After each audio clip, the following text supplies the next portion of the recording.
तो स्वागत है आपका एक बार फिर से। तो यूनिट नंबर 3 चल रहा है हमारा इंस्ट्रूमेंटल मेथड ऑफ एनालिसिस। और इससे पहले मैं आपको 2 चैप्टर करा चुका हूँ यूनिट नंबर 3 में।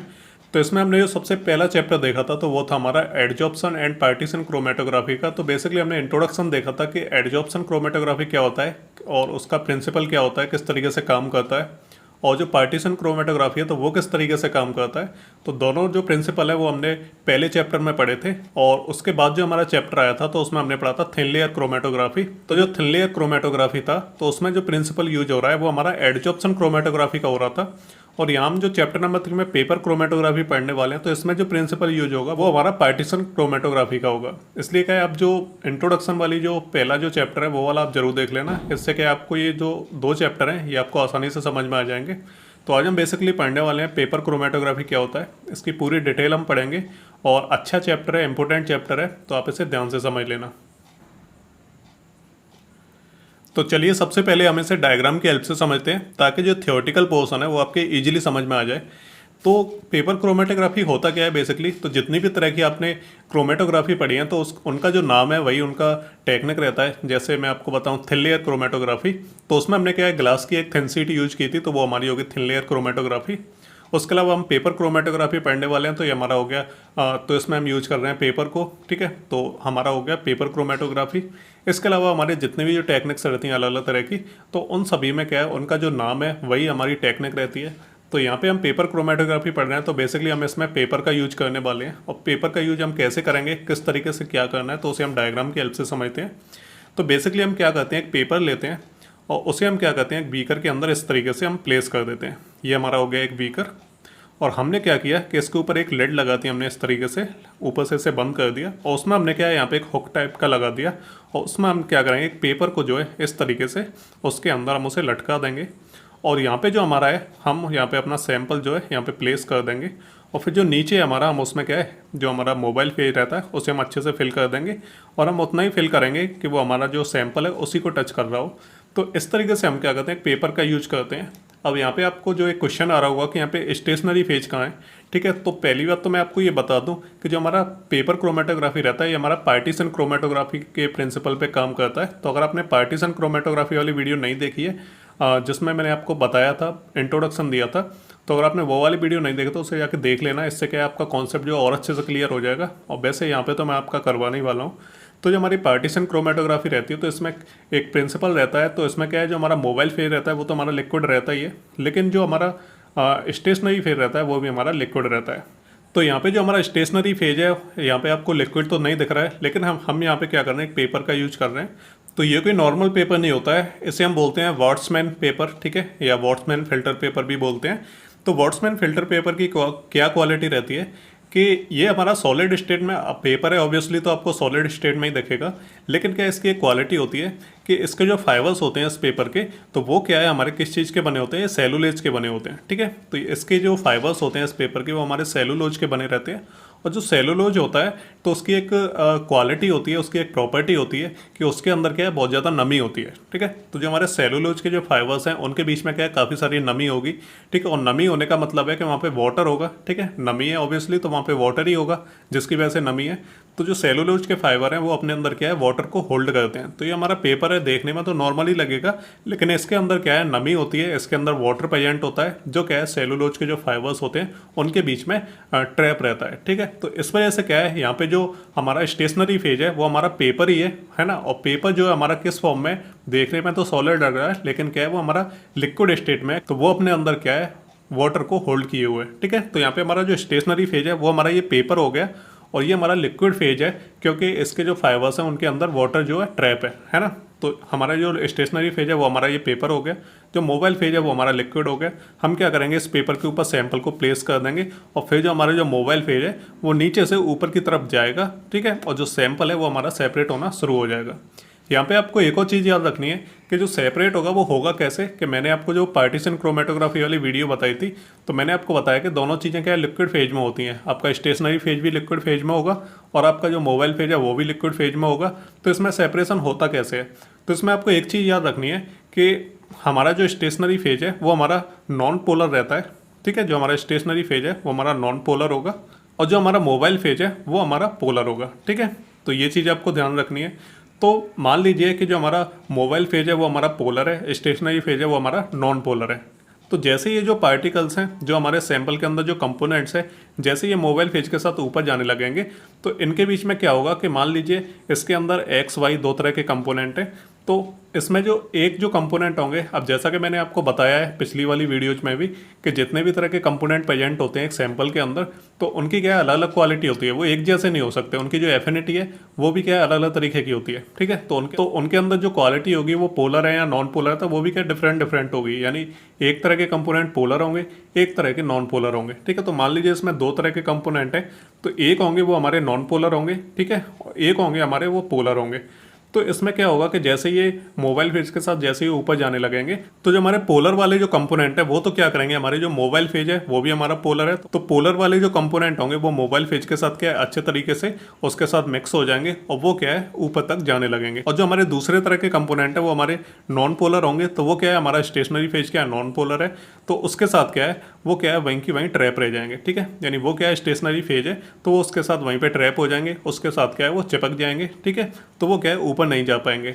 तो जो हमारे पोलर थे वो तो हमारे ऊपर पहुंच गए और जो हमारे नॉन पोलर थे वो हमारे वहीं की वहीं रह गए स्टेशनरी फेज में। तो इससे क्या होगा हमारा सेपरेशन हो जाएगा कि जो हमारे पोलर थे वो तो ऊपर चले गए मोबाइल फेज के साथ और जो हमारे नॉन पोलर थे वो नीचे ही रह गए, ठीक है। तो इसमें क्या है चेंजेस होते रहते हैं, कई बार स्टेशनरी फेज क्या हमारा पोलर हो सकता है, ठीक है, और मोबाइल फेज हमारा नॉन पोलर हो सकता है।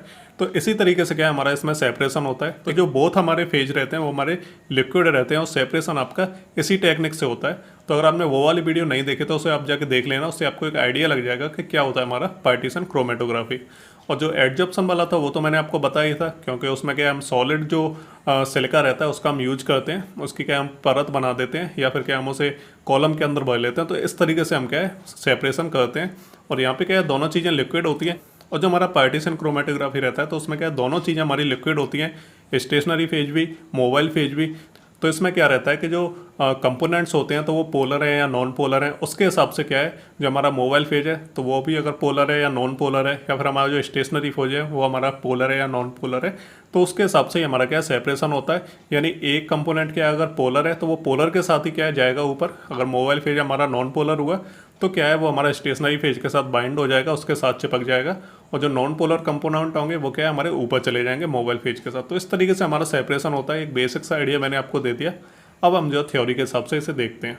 चलिए, तो पेपर क्रोमेटोग्राफी क्या होता है कि एक तरह की टेक्निक होती है, ठीक है, जिसमें हम क्या करते हैं किसी अननोन जो हमारा सब्सटेंस रहता है उसका हम एनालिसिस करते हैं, ठीक है। और एनालिसिस कैसे करते हैं, इसमें हम क्या करते हैं एक फिल्टर पेपर लेते हैं, और जो फिल्टर पेपर होता है तो वो क्या रहता है हमारा लिक्विड फेज में रहता है, और जो पेपर होता है देखने में तो सॉलिड लगता है लेकिन उसके अंदर प्रॉपर्टी होती है कि वो क्या अपने अंदर लिक्विड को होल्ड करके रखता है। तो बेसिकली हम क्या एक फिल्टर पेपर लेते हैं और फिर हम उसे क्या करते हैं कि उसके ऊपर हम सैंपल को प्लेस करते हैं और फिर हम क्या करते हैं उसे सॉल्वेंट के अंदर यानी हमारा जो मोबाइल फेज है उसके अंदर उसे हम डाल देते हैं। तो फिर हमारा जो सॉल्वेंट है वो क्या है ऊपर की तरफ जाएगा, मूव करेगा, हमारा जो सैंपल है उसके अंदर जो कंपोनेंट है तो वो क्या है सेपरेट होने लग जाएंगे। तो इस प्रिंसिपली और इस टेक्निक के हिसाब से ही हमारा काम करता है। और दोनों के दोनों जो हमारे सॉल्वेंट्स होते हैं, जैसे हमारा जो मोबाइल फेज है तो वो तो हमारा सॉल्वेंट है ही, ठीक है, और जो हमारा स्टेशनरी फेज है तो वो भी क्या है हमारा एक तरह से लिक्विड ही है, ठीक है। तो दोनों फेज क्या हमारे लिक्विड है लेकिन क्या है आपस में इमिसिबल होते हैं, ये क्या है आपस में कभी मिक्स नहीं होते, ठीक है। तो ये चीज़ भी आपको ध्यान रखनी है। तो ये हो गया हमारा बेसिक सा पेपर क्रोमेटोग्राफी, ठीक है। तो किस तरीके से सेपरेशन होता है। नेक्स्ट पॉइंट की हम बात करें तो जो हमारा सेपरेशन रहता है वो अफेक्ट हो सकता है हमारा कि जो माइग्रेशन रहता है, जो सैंपल के अंदर जो कंपोनेंट्स हैं उनका जो माइग्रेशन रहता है तो वो क्या है उसे अफेक्ट कर सकता है, ठीक है। जो हमारा सेपरेशन उसको अफेक्ट कर सकता है। और जो माइग्रेशन होता है वो किस बेसिस पे होता है, वो हमारा पार्टीशन कोफिशिएंट के बेसिस पे होता है। पार्टीशन कोफिशिएंट का मतलब रहता है कि अगर क्या है हम दो अगर लिक्विड ले लेते हैं और उसमें हम किसी सैंपल को प्लेस करते हैं, ठीक है, तो जो हमारा सैंपल होगा तो वो किस जो लिक्विड है किस टाइप का जो लिक्विड है, यानी दो तरह का हमने कोई लिक्विड ले लिया, ए और बी हमने ले लिया, ठीक है, और फिर हमने क्या है सैंपल ले लिया। तो अब हम देखेंगे कि जो हमारा सैंपल है वो ए के अंदर ज़्यादा जाके मिक्स हो रहा है या फिर हमारा बी के अंदर ज़्यादा जाके मिक्स हो रहा है। तो ये चीज़ क्या है सैंपल के पार्टीशन कोफिशिएंट के ऊपर डिसाइड करेगी कि वो कौन सा जो फेज है लिक्विड फेज है उसके अंदर जाके वो ज़्यादा डिस्ट्रीब्यूट होगा, ठीक है। तो ये होता है हमारा पार्टीशन कोफिशिएंट। तो इसमें हम बेसिकली क्या है पार्टीशन कोफिशिएंट ही देखेंगे जो हमारा सैंपल रहेगा कि उसके अंदर जो कंपोनेंट प्रेजेंट है तो वो कौन से फेज में जाके ज़्यादा डिस्ट्रीब्यूट हो रहे हैं, स्टेशनरी फेज में जाके ज़्यादा डिस्ट्रीब्यूट हो रहे हैं या फिर क्या हमारा जो मोबाइल फेज है उसमें जाके डिस्ट्रीब्यूट हो रहे हैं, ठीक है। तो इस चीज़ के ऊपर क्या है डिपेंड करता है। और जो हमारी पेपर क्रोमेटोग्राफी रहती है तो इसे क्या हम लिक्विड लिक्विड पार्टीशन क्रोमेटोग्राफी भी बोलते हैं, क्योंकि हमारा इसमें जो मोबाइल फेज रहता है वो तो हमारा लिक्विड रहता ही है, लेकिन साथ में हमारा जो स्टेशनरी फेज रहता है तो वो भी हमारा सॉलिड दिखता है, लेकिन उसमें क्या है सेलुलोज के फाइबर्स होते हैं जो क्या है अपने अंदर वाटर को होल्ड करके रखते हैं। तो इससे क्या है हमारा जो पेपर है फिल्टर पेपर, तो इसे भी हम क्या है लिक्विड बोल सकते हैं। ठीक है, तो ये हमारा हो गया लिक्विड लिक्विड पार्टीशन क्रोमेटोग्राफी। और ये हमारा किस प्रिंसिपल पे काम करता है, पार्टीशन क्रोमेटोग्राफी की प्रिंसिपल पे वर्क करता है। तो ये चीज़ भी आपको ध्यान रखनी है। चलिए अब बात कर लेते हैं इसके प्रिंसिपल की कि किस प्रिंसिपल पे ये काम करता है। तो बेसिकली ये जो टेक्निक इसमें यूज होती है वो हमारी पार्टीशन क्रोमेटोग्राफी होती है। ठीक है, तो पार्टीशन क्रोमेटोग्राफी में क्या होता है कि जो हमारा जो सैंपल होता है वो हमारा डिस्ट्रीब्यूट होता है दो फेजेस में। ठीक है, तो दो फेज हमारे कौन कौन से इसमें लिक्विड के, एक तो हमारा स्टेशनरी फेज है, तो इसमें क्या है वाटर प्रेजेंट होता है, यानी पेपर होता है उसके अंदर क्या है वाटर प्रेजेंट होता है। ठीक है, जो क्या है जो हमारे फाइबर्स होते हैं सेलुलोज के उनके अंदर ट्रैप रहता है। ठीक है, और दूसरा हमारा जो फेज रहता है वो हमारा मोबाइल फेज रहता है। तो सैंपल क्या है दो अलग अलग फेजेस में डिस्ट्रीब्यूट होता है, और जिसमें ज़्यादा डिस्ट्रीब्यूट होगा उसी के हिसाब से उसका सेपरेशन होगा। ठीक है, तो ये हमारा प्रिंसिपल है बेसिक सा। और जैसे क्या है हमारी ये टेक्निक स्टार्ट होगी, हम क्या है जो पेपर है उसे प्लेस करेंगे मोबाइल फेज के अंदर, तो उसमें क्या है जो सेपरेशन क्या है हमारा स्टार्ट होने लग जाएगा। और उसके बाद क्या होगा कि जो सैंपल के अंदर जो कंपोनेंट प्रेजेंट होंगे तो वो भी क्या है हमारे मूव करने लगेंगे, और वो भी क्या है सेपरेट होना शुरू हो जाएंगे। तो उसमें क्या है अगर दो तरह के कंपोनेंट हुए तो एक तरह के जो कंपोनेंट होंगे वो हमारे स्टेशनरी फेज के साथ डिस्ट्रीब्यूट हो जाएंगे, और दूसरे वाले होंगे वो हमारे मोबाइल फेज के साथ डिस्ट्रीब्यूट होकर उसके साथ क्या है ऊपर जाने लगेंगे। ठीक है, तो उनके बीच में क्या है गैप बन जाएगा, और इससे क्या है जो हमारे कंपोनेंट है वो सेपरेट हो जाएंगे और हमें अलग अलग दिखाई देंगे। ठीक है, तो इस बेसिस पे क्या है हमारा ये जो प्रिंसिपल है वो हमारा काम करता है। और इसके अलावा जो हमारा सैंपल होगा वो क्या है हमारे डिफरेंट डिफरेंट क्या स्टेजेस पे दिखाई देगा, यानी डिफरेंट डिफरेंट क्या है स्पॉट्स पे दिखाई देगा, यानी पहले वो नीचे था तो फिर क्या है वो हमारा थोड़ा ऊपर क्या है आपको दिखाई देगा। चलिए बात करते हैं इसके मेथोडोलॉजी की कि किस तरीके से इसको परफॉर्म करना है। तो सबसे पहले हमें जो चीज़ याद रखनी है तो वो है हमारी choice of paper chromatographic technique. तो पेपर जो क्रोमेटोग्राफी रहती है तो ये काफ़ी टाइप्स की रहती है ना। तो इसमें क्या है आपको बहुत सारे टाइप्स जो है आगे मैं आपको बताऊंगा। ठीक है, तो कितने टाइप की जो टेक्निक्स रहती हैं तो इसमें एक असेंडिंग आती है, डिसेंडिंग आती है, असेंडिंग डिसेंडिंग दोनों आती हैं, फिर हमारा रेडियल या फिर टू डायमेंशनल भी। तो ये हमारी क्या है सारी की सारी जो टेक्निक्स हैं वो हमारी पेपर क्रोमेटोग्राफी की हैं। तो आप इन्हें टाइप्स भी बोल सकते हैं और टेक्निक्स भी बोल सकते हैं। ठीक है, तो जैसे ही हम क्या स्टार्ट करेंगे अपना, तो सबसे पहले जो हमें क्या है हमें जो पेपर क्रोमेटोग्राफी की कौन सी टेक्निक यूज करनी है, असेंडिंग करनी है, डिसेंडिंग करनी है, तो ये चीज़ क्या हमें पहले चूज करनी पड़ेगी। और इस चीज़ को हम कैसे चूज करेंगे कि हमें कौन सी टेक्निक यूज करनी है, तो इसको चूज करने का तरीका एक ही है कि जो हमारा सैंपल का जो नेचर है वो कैसा है। ठीक है, उसकी जो सेपरेशन की जो रेट है वो किस तरह की है, या फिर उसके नेचर कैसा है सेपरेशन का, तो उसके बेसिस पे क्या है हम जो टेक्निक है उसको हम यूज करेंगे। दूसरा आता है हमारा स्टेशनरी फेज। ठीक है, तो स्टेशनरी फेज में क्या हम एक पेपर का यूज कर रहे हैं। ठीक है, तो इसमें क्या है पेपर की भी कुछ क्वालिटीज होंगी तो उसके बारे में हम बात कर लेते हैं। तो ये हमारा क्रोमेटोग्राफिक पेपर रहता है, तो उसमें क्या है जो अल्फा सेलुलोज रहता है तो वो हमारा 98 से 99% रहता है। दूसरा हमारा बीटा जो सेलुलोज रहता है तो वो हमारा 0.3 से 1% तक होता है, और बाकी जो रिमेनिंग जो चीज़ें होती हैं उसमें हमारे इनऑर्गेनिक और वॉलेटाइल मेटल्स भी रहते हैं। ठीक है, तो जो पेपर है उसमें इतनी सारी चीज़ें होती हैं। अल्फा सेलुलोज होता है जो हमारा 98 से 99%। ठीक है, और बीटा सेलुलोज होता है हमारा 0.3 से 1% तक, और बाकी के बाकी क्या हमारा इनऑर्गेनिक और वॉलेटाइल मेटल्स रहता है। तो ये हमारा पेपर होता है। इसके अलावा हम वॉट्समैन का फिल्टर पेपर भी यूज करते हैं। ठीक है, जिसकी अलग अलग ग्रेड्स होती हैं, जैसे नंबर 1, 2, 3, 4, 17, 20 mm। ठीक है, तो इस तरह की क्या है जो ग्रेड्स रहती हैं वॉट्समैन फिल्टर पेपर की, तो हम इनको भी जो है यूज कर सकते हैं। इसके अलावा जो चॉइस रहेगी हमारी फ़िल्टर पेपर की कि हम कौन सा फ़िल्टर पेपर हमें यूज करना है, तो वो इस चीज़ पे भी डिपेंड करेगी कि उस पेपर की थिकनेस कितनी है, उसकी फ्लो रेट क्या है, उसकी प्योरिटी कितनी है। ठीक है, तो उसके बेसिस पे भी क्या है हमें चूज करना है कि हमें किस तरह का पेपर यूज करना है। नेक्स्ट आता है हमारा एप्लीकेशन ऑफ सैंपल स्पॉट। तो हमें जो है सैंपल स्पॉट्स को किस तरह से अप्लाई करना है स्टेशनरी फेज के ऊपर।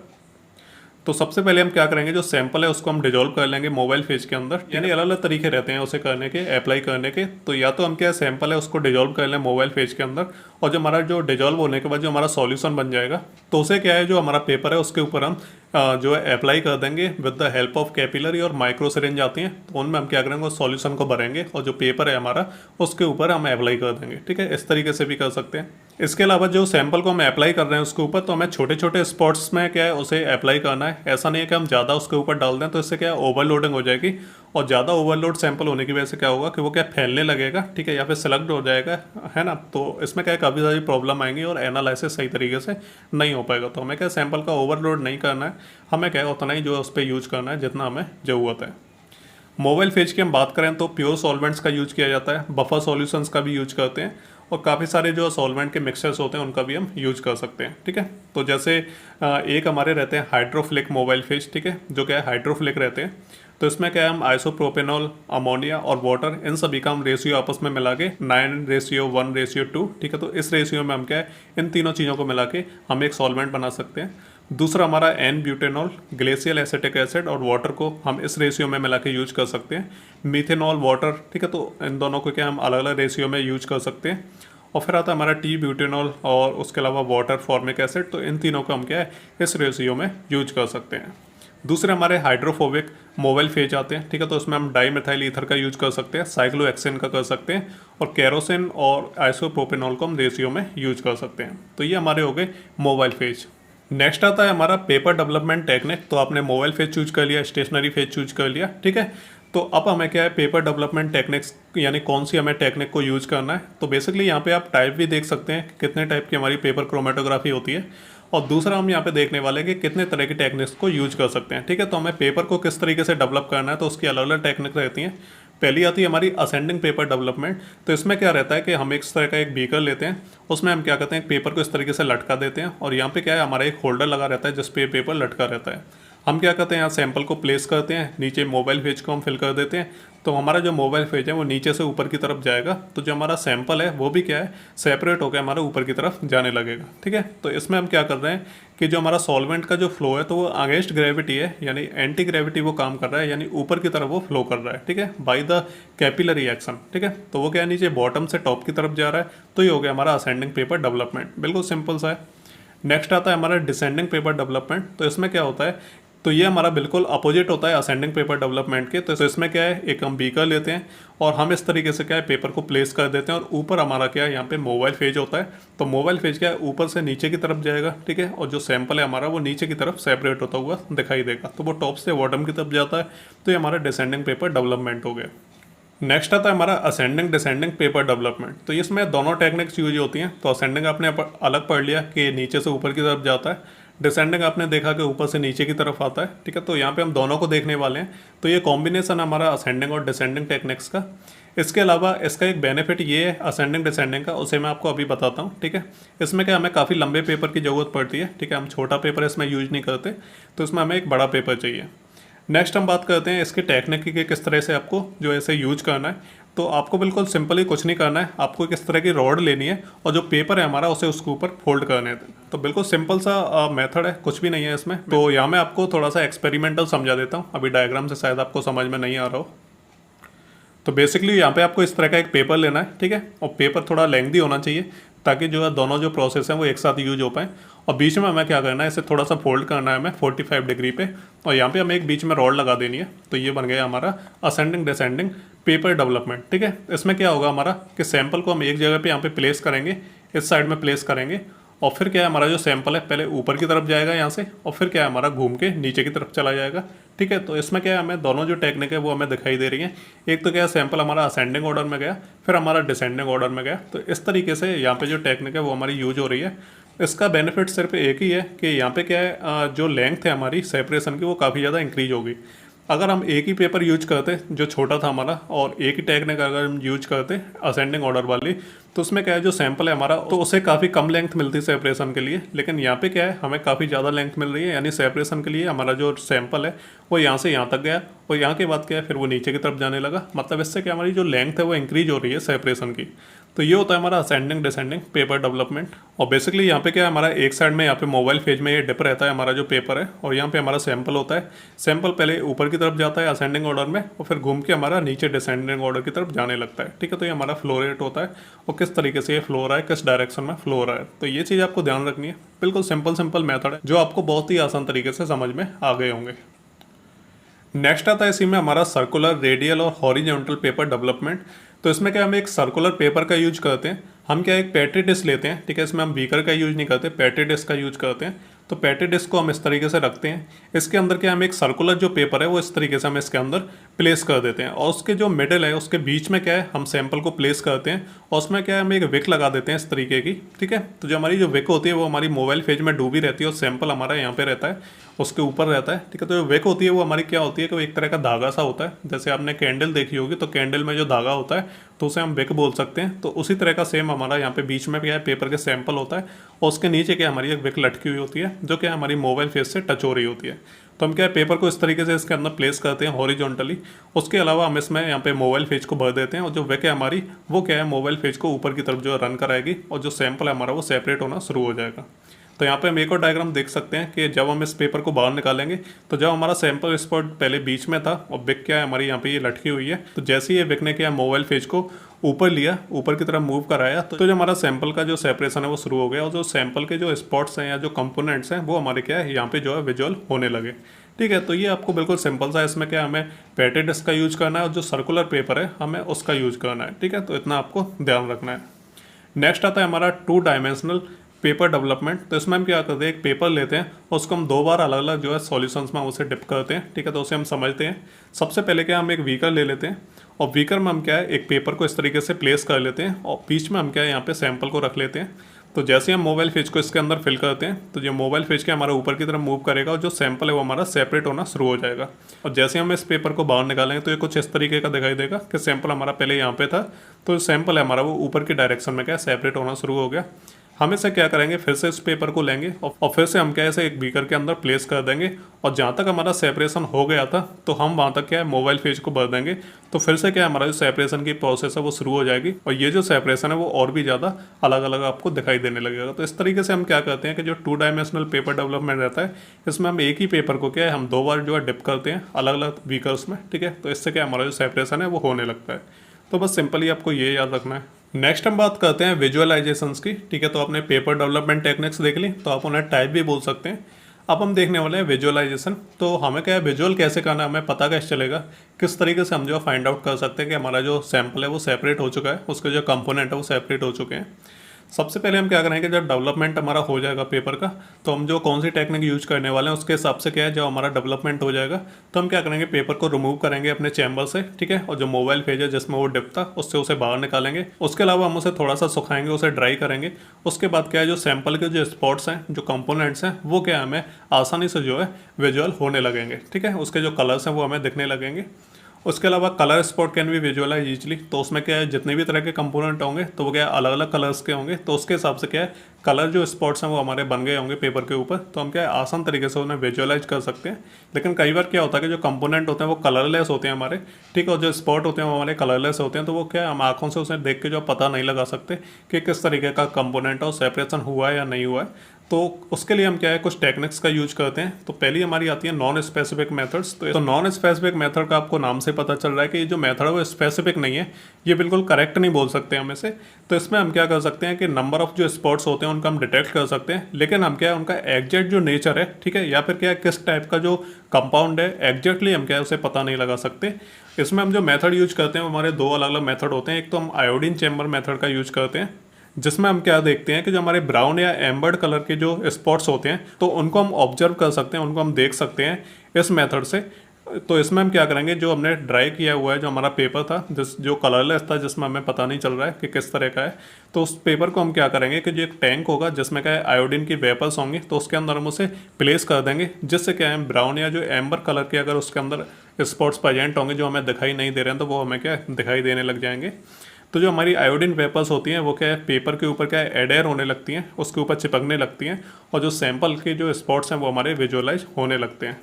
दूसरा मेथड होता है हमारा UV chamber for fluorescent compounds. ठीक है, तो अगर हमारे पेपर के ऊपर जो कंपोनेंट जो सेपरेट हुए हैं तो अगर वो नेचर में फ्लोरोसेंट हैं लेकिन हमें वो अच्छे से दिखाई नहीं दे रहे हैं, ठीक है, तो हम उसके लिए क्या करेंगे जो पेपर है हमारा उसे यूवी चैम्बर के अंदर रख देंगे और उसके ऊपर हम क्या है फ्लोरोसेंट लाइट को जो है उसके ऊपर डालेंगे। ठीक है, जिससे क्या होगा हमारा कि जो फ्लोरोसेंट कंपाउंड होंगे तो वो क्या चमकने लगेंगे। ठीक है, और इससे हम जो है आसानी से डिटेक्ट कर पाएंगे कि कौन कौन से कंपोनेंट है इसके अंदर, कौन कौन से कंपाउंड है। जो लाइट की जो इंटेंसिटी रहेगी वो हमारी 254 और 365 nm तक आपको रखनी है। ठीक है, तो इतनी इंटेंसिटी की हमें जो फ्लोरोसेंट लाइट को जो है यूज करना है। तो हमारे नॉन स्पेसिफिक मेथड में हमारे 2 हो गए। स्पेसिफिक मेथड की हम बात करें तो ये हमारे काफ़ी अच्छे मेथड रहते हैं, इससे हम एग्जैक्टली जो है पता लगा सकते हैं। ठीक है, तो इसमें हम क्या कर सकते हैं कि काफ़ी सारे एजेंट्स का यूज करते हैं, अलग अलग तरह के एजेंट्स का यूज करते हैं, और इससे हम क्या है बहुत सारे जो अलग अलग स्पॉट्स रहते हैं, कलर स्पॉट्स रहते हैं, उनको हम आइडेंटिफाई कर सकते हैं, और नेचर हम पता कर सकते हैं किस तरह का नेचर है कंपाउंड का, और अलग अलग तरह के आइडेंटिफिकेशन भी हम कर सकते हैं। ठीक है, एग्जाम्पल की हम बात करें कि कुछ एजेंट्स की हम बात करें, विजुअलाइजिंग एजेंट्स की, तो एक हमारा फेरिक क्लोराइड रहता है। ठीक है, तो इससे हम क्या है जो फिनोलिक और जो टेनिन जो कंपाउंड्स रहते हैं उनको हम जो है स्पॉट कर सकते हैं, उनको आइडेंटिफाई कर सकते हैं। दूसरा हमारा नेनाहाइड्रिन फॉर अमीनो एसिड्स, तो नेनाहाइड्रिन का हम यूज कर सकते हैं अमीनो एसिड्स को जो है विजुअलाइज करने के लिए। ठीक है, तो ये जो दोनों टेक्निक है, नॉन स्पेसिफिक और स्पेसिफिक मेथड, तो इनका हम यूज इसलिए कर रहे हैं क्योंकि कई बार क्या है जब सेपरेशन हो जाता है तो वो क्या है जो सेपरेशन होता है वो कलरलेस होता है, उसके जो स्पॉट्स होते हैं वो कलरलेस होते हैं, वो हमें दिखाई नहीं देते हैं। तो इसके लिए क्या है हम इस तरह के मेथड्स का यूज करते हैं। और ये जो रहते हैं जो हमारे जो विजुअलाइजिंग एजेंट्स रहते हैं, तो ये क्या करते हैं कि जो पेपर होता है हमारा उसके ऊपर क्या है केमिकली रिएक्ट करते हैं। ठीक है, और रिएक्ट करने के बाद क्या है वो एक तरह की रिएक्शन होती है, और उसमें क्या है जो कलर है वो क्या है शो होने लगते हैं। ठीक है, तो बस सिंपल सा इसका जो फंडा है वो आपको जो है ध्यान रखना है। और फाइनली हम बात करते हैं एडवांटेज। ठीक है, तो एडवांटेज में क्या है, एक तो इसमें काफ़ी कम टाइम लगता है सेपरेशन में, इसके अलावा हमें क्या है काफ़ी कम अमाउंट चाहिए रहता है सैंपल का, बहुत ज़्यादा हमें अमाउंट नहीं चाहिए रहता है। नेक्स्ट हम बात करें ये इकोनॉमिक होता है अगर हम अदर जो क्रोमेटोग्राफी जो मेथड रहते हैं उनसे कंपेयर करें। नेक्स्ट रहता है हमारा ये हमारा सूटेबल रहता है बोथ हमारे जो ऑर्गेनिक और इनऑर्गेनिक कंपाउंड्स के सेपरेशन के लिए, काफ़ी सूटेबल मेथड है।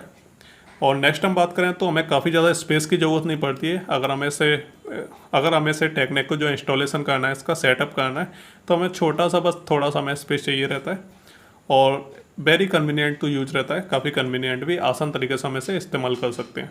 नेक्स्ट हम बात करते हैं डिसएडवांटेज की। ठीक है, तो इससे क्या है हम जो वॉलेटाइल जो सब्सटेंस रहते हैं तो उनको हम सेपरेट नहीं कर सकते हैं। और हम बात करें कि अगर हम ज़्यादा अगर अमाउंट ले लेते हैं सैंपल का तो उसके साथ ये काफ़ी कॉम्पेटेबल नहीं रहता है। ठीक है, तो हमें ज़्यादा अमाउंट इसमें हम यूज नहीं कर सकते हैं सैंपल का। नेक्स्ट हम बात करें तो जो कॉम्प्लेक्स मिक्सचर्स रहते हैं तो उनको भी हम सेपरेट नहीं कर सकते हैं। इसके अलावा हम बात करें हाई परफॉर्मेंस लिक्विड क्रोमेटोग्राफी और high performance thin layer chromatography, तो उनके कंपेयर में इसकी जो एक्यूरेसी रहती है वो काफ़ी कम रहती है। तो ये इसके कुछ डिसएडवांटेज हो गए। एप्लीकेशंस की हम बात करें, ठीक है, तो इससे क्या है हम जो प्लांट के जो पिगमेंट्स रहते हैं जैसे क्लोरोफिल ए और बी, तो उनको हम सेपरेट कर सकते हैं। इसके अलावा जो सीक्वेंसिंग रहती है डीएनए और आरएनए मॉलिक्यूल्स की, तो उनको भी हम डिटरमाइन कर सकते हैं। इसके अलावा जो प्रोटीन्स में हमारी जो अमीनो एसिड की जो सीक्वेंस रहते हैं उनकी जो चेन्स होती हैं उनको भी हम डिटरमाइन कर सकते हैं। और नेक्स्ट हम बात करें तो analysis drug metabolites in blood and urine sample, तो यूरिन सैंपल और जो ब्लड रहता है हमारा उसमें हम एनालिसिस कर सकते हैं, डिटरमाइन कर सकते हैं कि कितने जो ड्रग मेटाबोलाइट्स हैं वो प्रेजेंट हैं। ठीक है, तो ये हमारे कुछ एप्लीकेशंस हो गए। काफ़ी सारे होते हैं एडवांटेज डिसएडवांटेज और एप्लीकेशंस, लेकिन आपको एग्जाम पर्पज से इतने ही काफ़ी हैं, आप इतने ही पढ़ लेना और इतने ही लिख देना तो आपके लिए सफिशियंट होंगे। तो फाइनली यहाँ पे आके हमारा जो पेपर क्रोमेटोग्राफी है वो पूरा हमारा कंप्लीट हो चुका है। ठीक है, और इसमें कुछ भी नहीं बचा है, और जो भी इंपॉर्टेंट चीज़ें थी वो मैं सारी की सारी आपको मैंने बता दी है। आपको बस पढ़ना है, समझना है, और एग्जाम में जो है सेम टू सेम आपको लिख के आना है। तो यहाँ के हमारा जो पेपर क्रोमेटोग्राफी है वो ख़त्म हो गया है, और इस यूनिट के हमारे जो 3 इंपॉर्टेंट चैप्टर हैं वो हमारे फिनिश हो चुके हैं, और इसमें एक और चैप्टर बटा है इलेक्ट्रोफोरेसिस, तो उसको भी हम कंप्लीट करके इस यूनिट को फिनिश करेंगे। तो मिलते हैं अगली वीडियो में, तब तक के लिए good bye and take care.